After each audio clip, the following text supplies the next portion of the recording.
I'm here with the prosecutors and investigators who have worked diligently on the investigation of criminal attempts to interfere in the administration of Georgia's 2020 presidential election.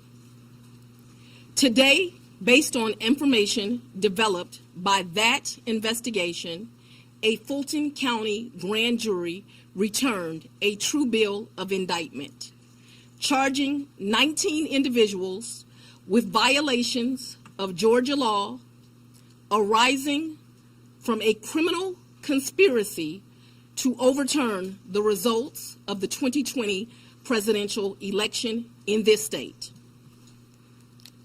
The indictment includes 41 felony counts and is 97 pages long.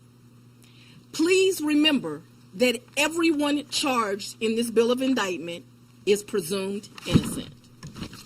Specifically, the indictment brings felony charges against Donald John Trump, Rudolph William Louis Giuliani, John Charles Eastman, Mark Randall Meadows, John Cheeseborough, Jeffrey Clark, Jenna Lynn Ellis, Ray Stallings Smith III, Robert David Cheeley, Michael A. Roman, David James Schaefer, Sean Micah Tresher Steele, Stephen Cliffgard Lee, Harrison William Prescott Floyd, Travion C. Cootie, Sydney Catherine Powell, Kathleen Austin Latham, Scott Graham Hall, and Misty Hampton, also known as Emily Misty Hayes. Every individual charged in the indictment is charged with one count of violating Georgia's Racketeer, Influenced, and Corrupt Organizations Act through participation in a criminal enterprise in Fulton County, Georgia, and elsewhere to accomplish the illegal goal of allowing Donald J. Trump to seize the presidential term of office beginning on January 20th, 21. Specifically, the participants in association took various actions in Georgia and elsewhere to block the counting of the votes of the presidential electors who were certified as the winners of Georgia's 2020 general election. As you examine the indictment, you will see acts that are identified as overt acts and those that are identified as predicate acts, sometimes called acts of racketeering activity. Overt acts are not necessarily crimes under Georgia law in isolation, but are alleged to be acts taken in furtherance of the conspiracy. Many occurred in Georgia, and some occurred in other jurisdictions and are included because the grand jury believes they were part of the illegal effort to overturn the results of Georgia's 2020 presidential election. The acts identified as predicate acts or acts of racketeering activity are crimes that are alleged to have been committed in furtherance of the criminal enterprise. Acts of racketeering activity are also charged as separate counts in the indictment against those who are alleged to have committed them.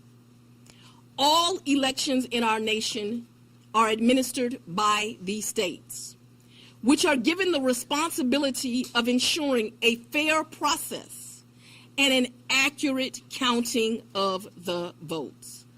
That includes elections for presidential electors, Congress, state officials, and local offices. The state's role in this process is essential to the functioning of our democracy. Georgia, like every state, has laws that allow those who believe that results of an election are wrong, whether because of intentional wrongdoing or unintentional error, to challenge those results in our state courts. The indictment alleges that rather than abide by Georgia's legal process for election challenges, the defendants engaged in a criminal racketeering enterprise to overturn Georgia's presidential election result. Subsequent to the indictment, as is the normal process in Georgia law, the grand jury issued arrest warrants for those who are charged.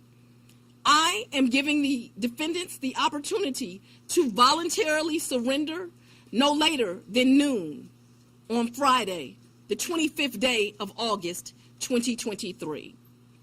I remind everyone here that an indictment is only a series of allegations based on a grand jury's determination of probable cause to support the charges.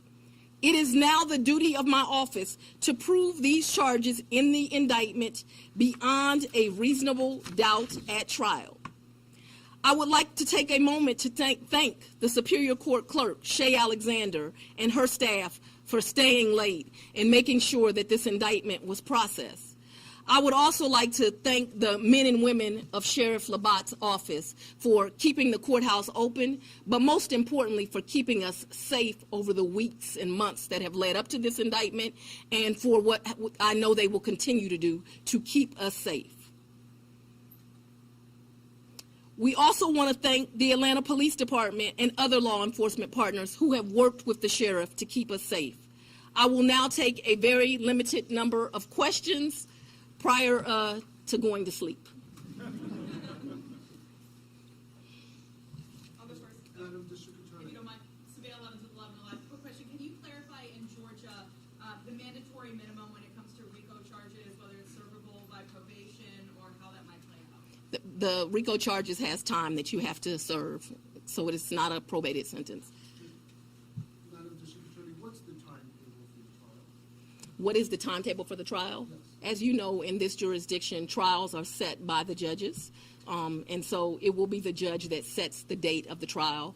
This office will be submitting a proposed scheduling order within this week. However, that will totally be at the discretion of the judge. And one of you, you're the fourth person, fourth jurisdiction now to indict on. Do you be the fourth one to try him, or continue it up? Do you want to be the first to try him? I don't have any desire to be first or last. I want to try him and be respectful for our sovereign states. We do want to move this case along, and so we will be asking for a proposed order that occurs a trial date within the next 6 months. Madam District Attorney, there was earlier today there was a fictitious document according to the Fulton County Clerk's Office that was circulated online with charges against former President Donald Trump. That fictitious document matched exactly the charges that we now see in this indictment. Can you tell us more about that document leak? Because now you have the former president's lawyers who are saying that this is emblematic of a serious problem with your office. No, I can't tell you anything about what you refer to. What I can tell you is that we had a grand jury here in Fulton County. They deliberated till almost 8 o'clock, if not right after 8 o'clock. An indictment was returned. It was true billed, and you now have an indictment. I am not an expert on clerks' duties or even administrative duties. I wouldn't know how to work that system, and so I'm not going to speculate. Next question. Have you had any contact with the special counsel about overlap between these cases, and do you intend to try all of these defendants together? Do I intend to try the 19 defendants in this indictment together? Yes. And have you had any contact with the special counsel about the overlap between this indictment and the federal indictment? I'm not going to discuss our investigation at this time. I'm going to take... What do you make of the arguments made by former President Trump that this is a politically motivated complaint? I make decisions in this office based on the facts and the law. The law is completely nonpartisan. That's how decisions are made in every case. To date, this office has indicted, since I've been sitting as a district attorney, over 12,000 cases. This is the 11th RICO indictment. We followed the same process. We look at the facts, we look at the law, and we bring charges. Madam District Attorney, did you try this case yourself? jury been cleared? Sit down.